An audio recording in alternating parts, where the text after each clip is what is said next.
I have a special appreciation for mothers in cartoons. We should do chores because we told them to. Because it'll make them better people in society and all that crap. Not to get candy. I mean, what if they turn into little delinquents who won't listen to authority and it ruins their lives? Then we'll just pretend we don't know them? Maybe. I just want to go through the 3 conversations you are going to have with your mother at some point. You may have this conversation with a motherly figure as well. This video was inspired by 3 separate conversations. One was a conversation between Linda and Louise. What if we refuse to do these chores? Yeah. Respectfully? Okay, well, then I would respectfully say, you don't have a choice. Next, a conversation between Linda and Tina. Wait a second. You don't want me to find my tube top, do you? You hate my tube top. What? No, I don't. That much? You hid it somewhere, didn't you? What? No! Yes, you did. What did you do with it? Did you throw it away? And third, a conversation in the most recent episodes of Family Guy where Stewie and Lois had their first conversation and their first heart-to-heart. Sometimes I get the feeling that I might love you more than you love me, which is fine. You're not wrong. I'm going to break this down into the first conversation you have with your mother where there is just pure defiance. Second conversation is in your teenagehood when you finally start developing your own sense of self and your own identity and you're slowly breaking away from being a part of like your parents' life and just like this bubble that you're in with your siblings and your parents and whoever the major players in your family are, and you move more towards friends and school and what do I like. And the third conversation is just a journey we're going to go on together because I haven't had that conversation yet. But I would say it's a conversation about maybe acceptance, maybe understanding, maybe just something sweet that is nice to hear. Side note, I met someone recently. Their mother's name is Linda and they dated a girl and that girl's name was Louise. And I said, have you ever watched Bob's Burgers? They hadn't. Is that... What a life some people lead. Round 1, Linda versus Louise. Linda wanted the kids to do more chores. Now, if you've ever watched Bob's Burgers, these kids work in the restaurant for free all the time. So I'm a bit confused as to why there was such a... She was honing in so much as to why the kids needed to do chores. And then I think at some point I went on like Reddit and I saw there's like a whole thread on this one particular topic as to why was she like so pressed about them doing chores when they work in the restaurant all the time, you know? So make of that what you will. I'm not going to take any sides in this one because I need to be level-headed to be able to present both sides to you. I must be fair. But they work in the restaurant, so... Louise also made this point that they work in the restaurant, so I don't know where it's coming from. I think the reward is that you are contributing to this family and learning that it's important to pitch in society and stuff like that. You know, we do work in the restaurant every day for free. Linda's argument was, you know, you have to do chores because if you don't do chores, you don't become good people. So, you know, you need to do chores and you need to just do stuff because your parents are telling you to do stuff. Eventually you realize that, you know, your parents are not this almighty authority that can just say whatever they want and you will just do whatever they want, you know. Actually, one time I saw a TikTok where this guy said, I'm training my kids to make sure that they're not just like blindly following exactly what I say. Like, it's not like an authoritarian sort of thing. Like, they need to have some sense of what they're doing. So she is quote-unquote defiant. Well, what about when you went to, quote, pee before we left for the funeral? It's really interesting to see the sidebar between the two of them because you see Linda is speaking to Bob saying we need to keep a strong front, and you can see the direct implications from her daughter. You can see exactly where she learned it from as well, where she said, well, we need to keep a strong front as well to both of her siblings. You gonna play this game with Mama? Oh, yeah. Oh, good. Show no weakness. They're gonna crack. What if they don't crack? I'm worried they're not cracking. Tremendous amount of escalation. It finally resulted in something that was incredibly heartbreaking, which was her mother ran out of the room crying. I'm in charge, and I know what's best for you. It's like you don't respect me at all, even though everything I do it for you. So frustrating! You know what? Forget it. Forget everything. I don't care. I don't care what you do. Do I win? I will say, when I saw this little snippet of her mother crying, it makes me cry as well, because it's incredibly sad, and I hate seeing that. I hate seeing people cry. I cry when people cry. Don't cry in front of me. I don't know what to do. I don't want you comforting me because you're crying. I don't want both of us crying. No one's helping anyone. But you can cry in front of me if you need to. I will figure it out. You know what? Because I'm talking too much about crying, I'm gonna put in little clips of how Gene sits on the bed. And I think it's really cute. I think he sits in really cute little positions on the bed. Like, just look at him. These little cute positions. So after all of these escalations, they sit and they have a conversation. And I think this is the right way to go about it. I think it's right that Louise went in and apologized. And apologized also with a joke, because she made a kind of joke that I would make as well. And then I get mad at you guys, but you're just being kids. It's just, it's just a lot. Mostly because of Tina, right? And Jean. Come here, you. But I think it was important. It's important to sit and have like a really real heart-to-heart, because a lot of the time, sometimes escalations can just lead to two people not having any sort of communication about it, and either the issue is dropped and you just sit with that resentment for the rest of your life, and you don't know why you become so defiant in all other aspects of your life. It's just, it's been so much pressure trying to raise good kids, good humans. It can mess you up. In reality, you just needed to talk to your mom about it. But they did manage to have a conversation, and the conversation was incredibly sweet. It was really eye-opening for Linda to say, it's difficult raising kids. It's difficult not saying the wrong thing. It's difficult thinking that you might say or do the wrong thing, and this person in front of you is just going to, I guess, hold the weight, or the whole weight of the world on their shoulders, thinking that whatever you say to your kid, they're just gonna hold on to it forever. And that's a really scary thought. That's not something I want to think about. But if our moms went through it, then let's engage with the idea.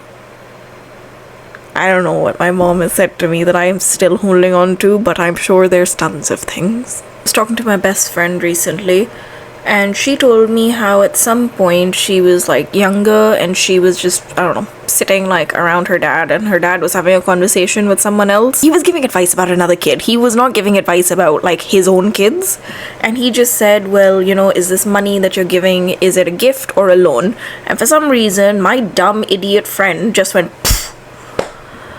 everything your parents do for you is either a gift or a loan. All money is gift and a loan. And we're sitting down having a conversation in our 20s, we're on FaceTime, we're on whatever we're having a conversation on. And she's just yeah, so I've just lived the rest of my life thinking that everything is just a loan, and I need to just give this money back at some point, or I need to pay it off in some sort of way. I need to, if someone spends on my education, well, I need to flourish in my education. I can't fail, I can't do anything badly. And I'm just dude, calm down. Calm down. I'm not a cop. Calm down. What do you mean? And then we had this conversation saying, have you ever gone to your dad and said this thing that you've been holding on to for your entire life, your whole life philosophy? Have you ever mentioned that to your dad? And she's like, no. And I said, do you think your dad would kill you if you mentioned it? And she's like, yeah, I think he would think I was really dumb for just believing this and just going off it, because I think, and he would probably beat himself up for saying something so stupid in passing that he probably doesn't remember that I've shaped my whole life around. So you know what? I completely understand my Linda is terrified to say the wrong thing. Whether you hit this conversation when you're a kid, whether you have this conversation much later, imagine you're in your 40s and having this conversation with your mother. Once you finally stand up to your mom and you have that level of defiance, just keep in mind, they're figuring it out too. Got no idea what's going on. None of us have any idea what's going on. But Linda gives some really good advice if you are spunky. I'm glad you're so spunky. It'll be good for you when you're older. Nobody's gonna push my Louise around. You'll be the toughest little cutie in prison. Thanks, Mom. And I'm still gonna try to make you do chores. Never. What if I give you candy? Deal. Linda versus Tina. And this one, 100% on Tina's side. At some point, you will have a conversation with your mother, especially if you're a teenage girl, about what you choose to wear. Oh my god. Oh my god. Oh my god, is this not the most annoying conversation you... For context, Tina and Linda go to the mall and she's preparing to go to this Boys for Now concert, which for her would be, think like OG if you were going to like a One Direction concert or something like that. Like, you know, like it's one of those like big events. I don't know, Twilight, maybe, whatever. But like in my head, I'm thinking that's when like all like the big fun stuff was like happening. You know, like Hunger Games, Twilight, One Direction, all of this was coming out at one point, like in like early 2013 and stuff. And I don't know if there's anything like that, any sort of, maybe I'm wrong, any sort of franchise like that happening right now that people are dead excited about. I can't think that there is. I don't know. Maybe there is, but I don't know. It doesn't seem like it. Doesn't seem like kids are having as much fun as we used to have. Getting obsessed with really stupid stuff. Maybe it's time for the next boy band to come out. Maybe it's time for the next franchise. Maybe I should write a book. You know what? Stop complaining. Write a book. Make the next big thing. It's the premiere of their new concert film, Boisterous. So Smita and I and some other girls from school are going to go see it tomorrow night, and we're going to get all glammed up. Because of their song, Damn Yup, You Glammed Up. Sorry I cursed, but it's in the song, Damn Yup, You Glammed Up. Point is that she reached that stage in her life where she found something. She found a tube top and she really liked it. And her mother was visibly really uncomfortable with it. Mom, I love you, but this is frickin' Boys for Now, not a baptism. It's a tube top. What? It's so small. Where's the rest of the tube? It's the last one. Please be my size. It is. Mom, can we get it? I don't know. Now, if it was my mother at the time and I had picked out a tube top at, I think, Tina's 13, and I said I wanted to wear that, there would be no conversation with like the way that went down. The way Linda is sitting there being uncomfortable, having that conversation, letting her buy the top. No, I am not buying the top. The top is not coming to my house. Oh God. It's bringing back memories. My mother isn't innocent in any of this. Because mummy, my mother who watches these videos, mummy, you let me leave the house in this. What? Maybe it was a fit. No, it wasn't. But times were different back then. Back then, everyone was wearing colored leggings, and there was a thing called jeggings, which were jean leggings. And we wore them. And we liked the way we looked in them. This was another conversation where Linda was very vulnerable first, you know, like with Louise, she was vulnerable saying, I'm scared about raising bad people. I want to raise good people. And she felt this way because her mother was obviously saying stuff to her, you know, like thing that got into her head. And weirdly enough, this was another instance where her mother, Linda's mother, got into her head because she said to Tina that, oh, my mother would always say that women who dressed a certain way were a certain way. Like, you know, if you dressed a certain way, it means that you have no brains.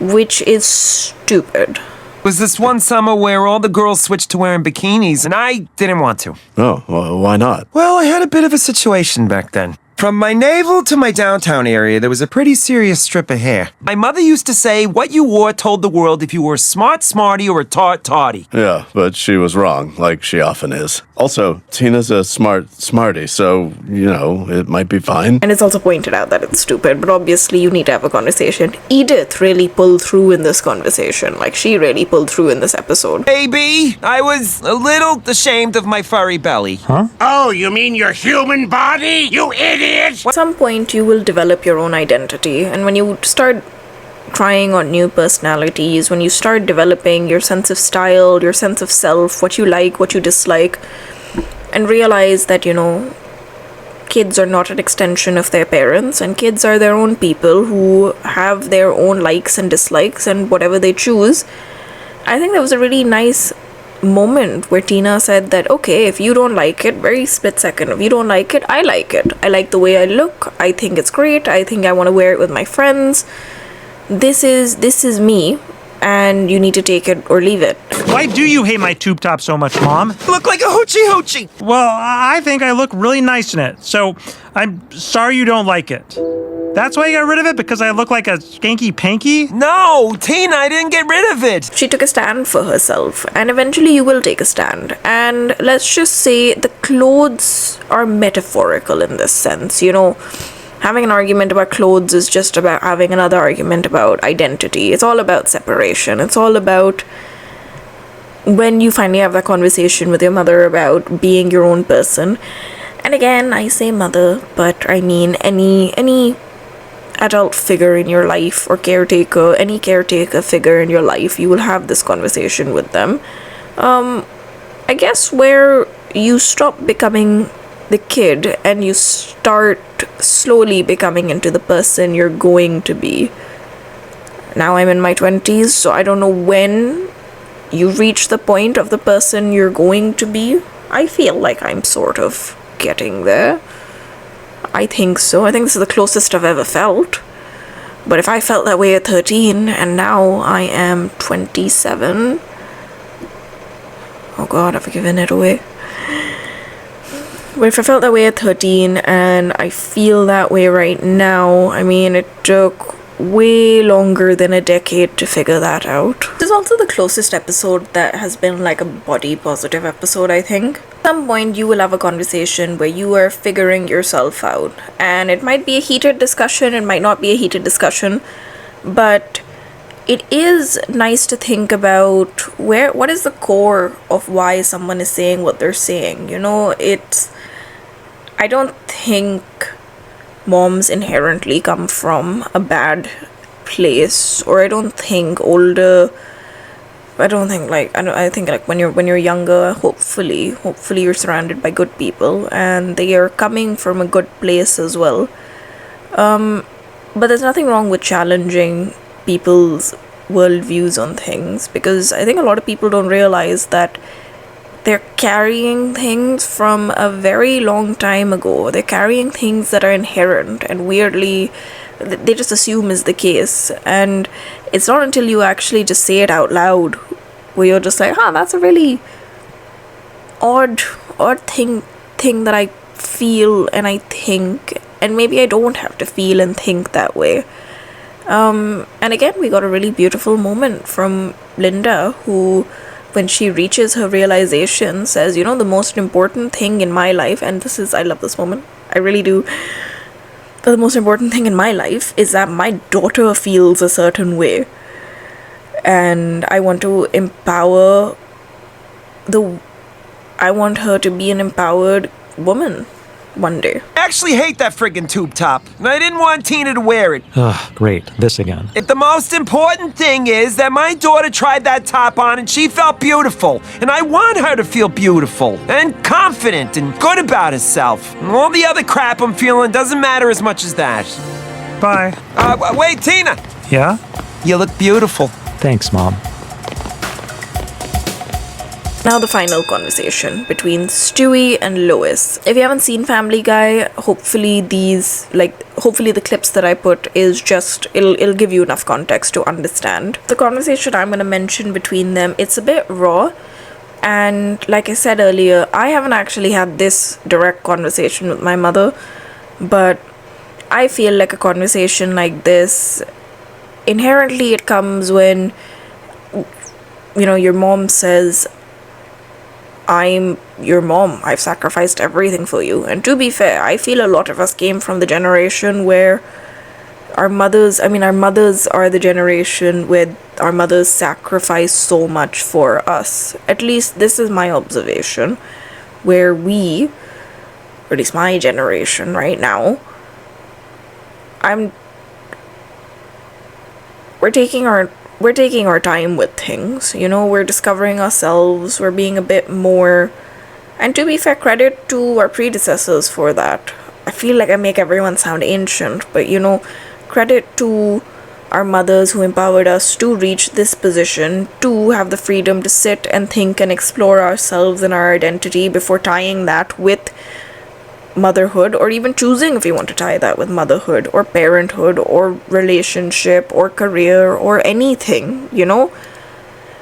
It's one of those conversations, and I think Lois really, while the conversation between Lois and Stewie is really raw, I think there are a lot of elements that we can dive into. I get the feeling that I might love you more than you love me. I can't believe I'm saying this, but there was a time when I actually wanted to kill you. What? Oh, why would you want to do that? So Lois and Stewie, they end up in a situation where essentially they're high.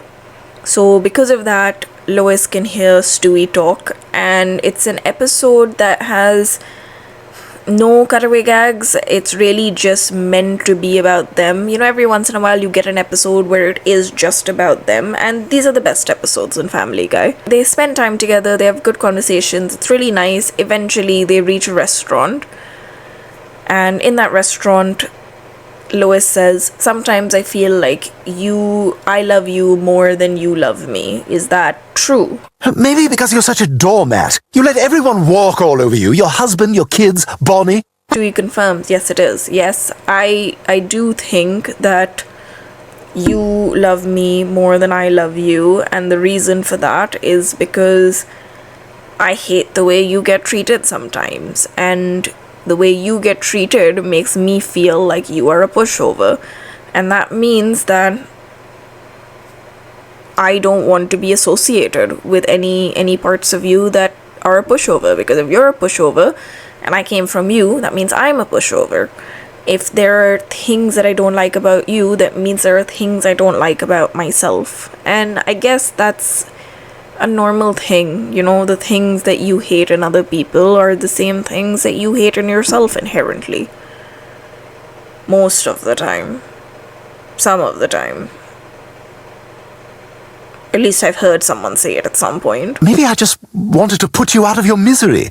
I think I wanted to kill you because I came from you. Whatever is in you must also be in me. I wanted to kill the part of myself that scares me the most. You're mad at me. This really does hurt Lois, but she takes it on the chin because she says it again in exactly how mothers love you unconditionally, I guess. She says, you know, my only job is to love you, and I love you, and this is how I show love, and this is what it is. So as long as you feel that love is there, then I am doing my job.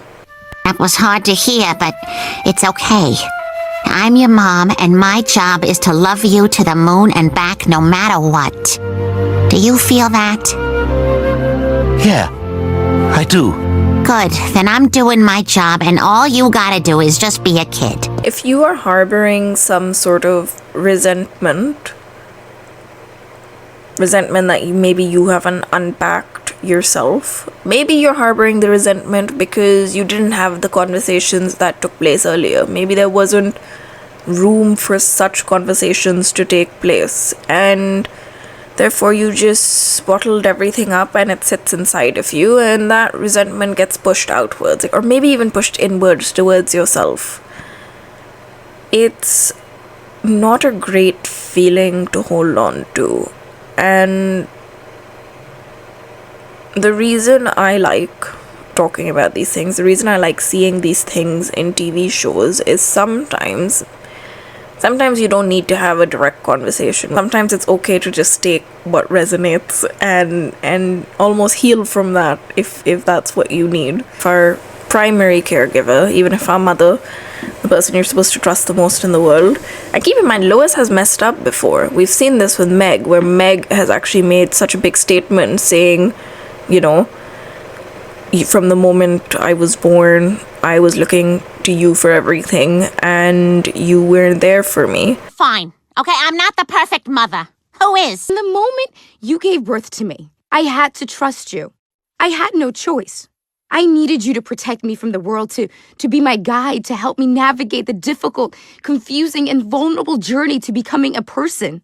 And you took a child's trust and smashed it into bits in a 17-year-long mission to destroy something that you killed a long time ago. I think Lois has actually grown from that. Weirdly enough, if you think about the trajectory, she's grown from that. And now with Stewie, she is saying, all you need to know is that I am trying my best and I love you even when I don't feel that you love me. I love you. And I need you to know that that feeling is there, that I'm always there, that I will always be there. And maybe the conversation that I'm talking about that will take place, it's not about resentment, maybe it's not about anything. Maybe it's just a conversation about knowing, or your mother telling you that they're always going to be there for you, no matter what. And I hope that is the case for most of you. And if not, I hope there are people in your life that are there for you like that. So despite there being moments of tension, moments of defiance, moments of rebellion, moments of even the good stuff, you know, the laughs and the sentimental moments and the talking and the everything that comes together, eventually it all comes together. Eventually, I guess what I'm saying is, these conversations that you have with your mother, eventually your mother becomes the voice in your head. Eventually, the adults who take care of you, they become the voice in your head. And these conversations are just dialogues of, it's almost like voicing those dialogues, really like breaking them apart and understanding what is going on here. You know, why do I feel this way? Why is it like, is it really that deep? Maybe it is, maybe it's not, but I think it was fun to talk about. Sucks I wasn't able to touch on every cartoon mom, but in the future, these ladies are also definitely gonna get their flowers, because they deserve their flowers as well. So yeah, in the spirit of belated Mother's Day and future upcoming Mother's Day, yeah, that was nice. You mean your human body, you idiot?